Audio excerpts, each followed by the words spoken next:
médication. C'est un point assez sensible. Je vais régulièrement participer aux discussions dans les groupes dont les membres sont des victimes de pervers narcissiques et j'essaie de leur donner de bons conseils. Qui mieux que nous, ayant vécu ce genre d'expérience, pouvons partager nos vécus et nos manières de sortir de ces situations la tête haute. Et il y a quelques jours, je suis arrivée en pleine discussion où un membre disait qu'à cause d'un traitement aux antidépresseurs, il se sentait naze à longueur de temps. Cela m'a profondément touchée. Ma mère, pervers narcissique, était dépendante de beaucoup de choses dont les antidépresseurs et somnifères. Quand j'étais enfant, c'était horrible. Même si j'avoue avoir préféré le moment où elle était un zombie au moment où elle était maître d'elle-même. Soit, on dit souvent qu'on reproduit les comportements de ses parents ou qu'on passe au contraire à l'extrême. En ce qui me concerne, je n'ai jamais pu avaler un médicament. J'ai des hauts le cœur. Heureusement que je ne suis jamais tombée malade et en dehors de mes grossesses, je n'ai jamais vu de médecin. J'ai beaucoup de chance. Mais il est vrai aussi que je veille à ma santé, que ce soit en m'alimentant correctement, en faisant du sport ou en écoutant mon corps quand il me dit « Stop, je suis fatiguée ». Cependant, je peux comprendre que certains doivent recourir à la médication. Malheureusement, trop souvent, les médecins prescrivent encore des traitements que les patients considèrent comme des pilules miracles. Si un traitement peut vous aider à remonter la pente, tant mieux, mais gardez à l'esprit qu'il doit être de courte durée et ne pas vous occasionner des effets secondaires qui s'avéreraient pires que vos symptômes de départ. Se sentir naze toute la journée, vouloir rester au lit à longueur de temps n'est pas la solution. Bien sûr qu'il y a un moment où on veut fuir la réalité. J'avoue que je voulais voir personne. J'avais honte, j'étais triste, fatiguée, frustrée, en colère. Et comme je vous l'ai dit, j'ai eu la chance que mon bébé avait besoin de moi. Je devais me lever pour réaliser mes tâches quotidiennes et gérer mes 4 enfants, puisque je n'avais pas d'autre famille. Ici, j'aimerais juste vous dire qu'il y a d'autres alternatives que la médication.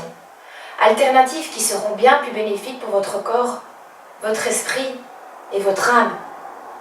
La dépression est une maladie qui se soigne.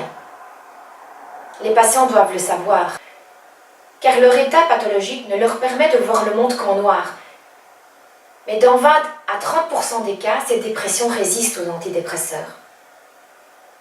Si l'on veut soigner avec des neuroleptiques atypiques pour les résistants, on remarquera que ces médicaments se révèlent modérément efficaces sur les symptômes de la dépression. Et c'est au prix d'effets secondaires importants. Une forte sédation, une prise de poids, etc. En fait, la dépression est une constellation hétérogène, remarque le professeur Pierre-Michel Lorca, psychiatre au CHU de Clermont-Ferrand. Il est donc difficile de déterminer à l'avance quelle personne va réagir positivement à une stratégie thérapeutique donnée. Et jusqu'à présent, ces traitements sont administrés de façon plus ou moins empirique. En France, chaque année, 3 millions de personnes sont terrassées par la dépression, principalement des femmes. Et la France est le pays où se situe le plus grand nombre de consommateurs d'antidépresseurs. Il faut veiller, comme je vous l'ai dit, à la bonne dose et à la durée nécessaire.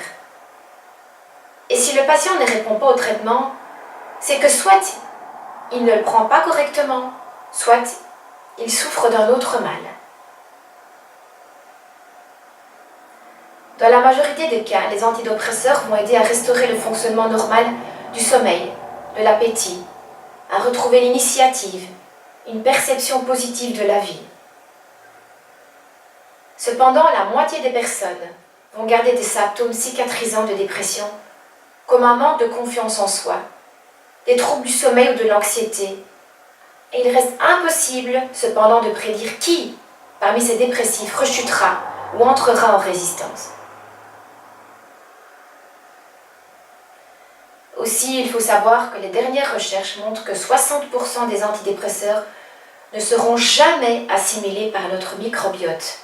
Nos intestins sont pourris. Il est donc primordial de prendre soin de nos intestins, car ceux-ci sont notre deuxième cerveau. Est-ce que vous le saviez ? Dans nos intestins se trouvent 200 millions de neurones, le même nombre que dans le cerveau d'un chien qu'on dit très intelligent. Ainsi, dans l'intestin sont fabriqués une bonne partie de nos neurotransmetteurs, et si nous abîmons notre microbiote, il est certain que nous casserons notre équilibre hormonal. Alors que faire?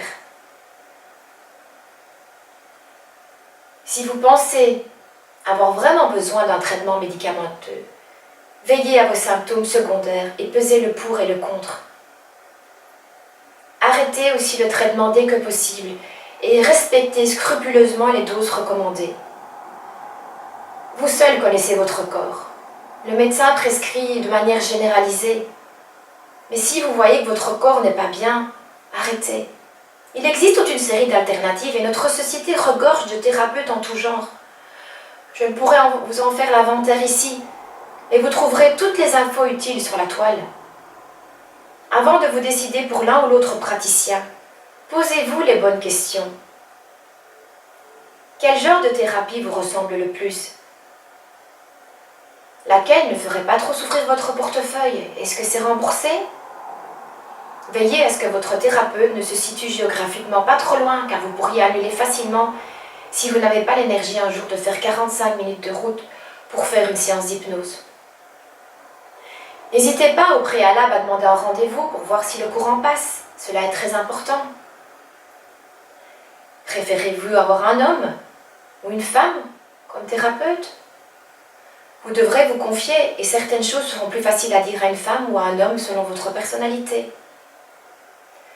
Sait-on se garer facilement? Ah oui, il est inutile d'arriver super stressé à votre séance de sophrologie parce que vous êtes en retard, parce que vous n'avez pas trouvé une place pour vous garer. Prenez des références sur le thérapeute en question. Est-il compétent? A-t-il de l'expérience? Une bonne clientèle? Est-il humain ou juste porté sur le business? Est-il ponctuel? Oui, attendre des heures dans la salle d'attente ne va pas vous aider.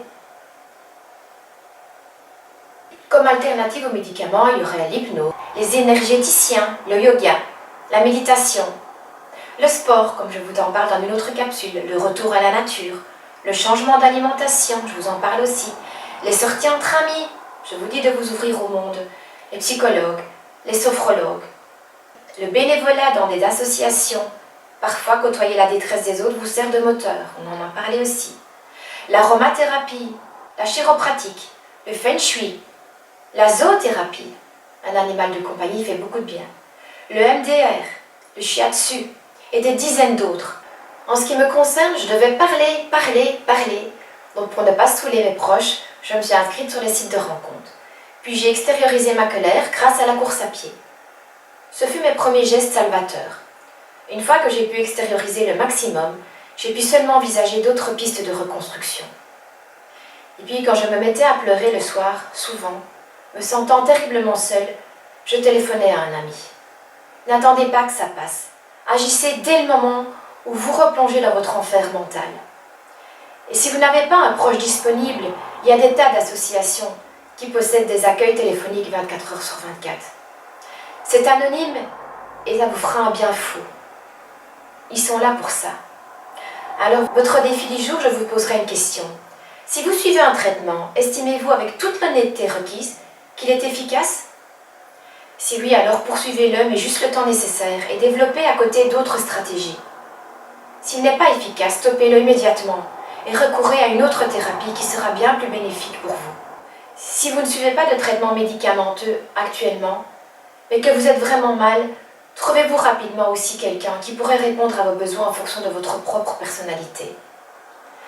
Sachez aussi que les groupes Facebook, les forums existent et savoir que d'autres personnes vivent les mêmes griefs que vous peut vous aider à remonter la pente.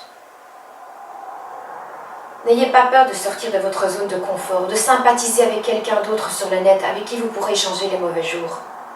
Nous avons la chance de vivre à une époque où on peut communiquer avec quelqu'un vivant à des milliers de kilomètres, et cela gratuitement. Zoom Meet, Skype, Messenger sont des outils dont vous devez abuser de manière réfléchie. Il y a les blogs, les formations, les bouquins. Tout autour de vous se trouve une mine d'or d'informations et tout un réseau social qui n'est plus hors d'atteinte. Si vous m'écoutez aujourd'hui, c'est que vous voulez vous en sortir. C'est que vous êtes en cours de reconstruction. Et c'est là que je peux vous dire que vous faites ce qu'il faut pour changer votre vie. Et je vous en félicite. Un dernier petit conseil. Ne vous préoccupez plus du regard des autres. Foncez pour atteindre vos rêves. Si vous écoutez votre petite voix intérieure, vous ne pouvez pas vous tromper. Allez, courage, vous n'êtes pas seul. À très vite pour une nouvelle petite capsule. Ciao, ciao!